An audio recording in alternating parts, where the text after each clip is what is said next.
One of my favorite techniques as a rusty veteran to find the perfect monologue is to actually construct it.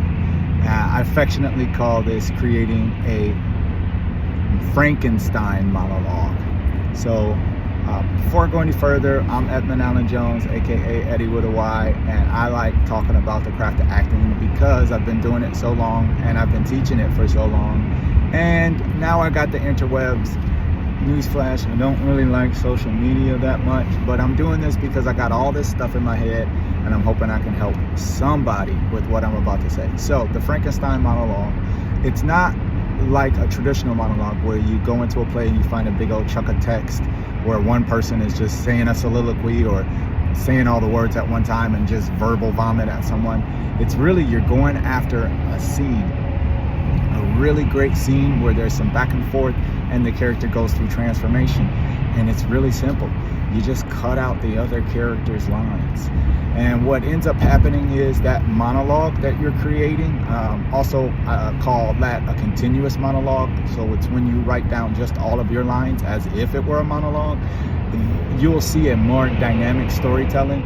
And ideally you want to cut at places where the character begins at one spot in the scene, like so they might be angry, and then at the end of the scene they may be calm. So I don't really like talking about emotions a lot when it comes to acting. I think they're byproducts, but I digress. So really it might be where the character starts off really strongly, like punching or pushing their scene partner, and they end the scene maybe caressing or hugging to show some kind of transformation in the scene. So if you take those lines from that scene and you just perform them by yourself, you also get the added benefit of knowing what the other character is saying back in return, and you can internally say those lines to yourself, so you got the cues for your continuous monologue. If you want to know more about that, post in the comments and say, hey, I want to know more about this. How do you do this? How do you construct this? Post something, and that'll let me know that this is something that might be interesting to you. I'm also going to be putting together some kind of guide on how to hunt for monologues.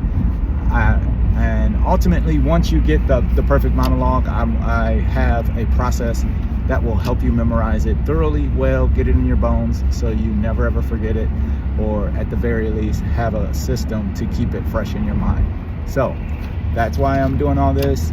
Remember, continuous monologue, find a good scene, cut out the other person's line, write it as a continuous monologue, make sure it has a good story arc. Okay, hope that helps. I'm Eddie with a Y. Deuces.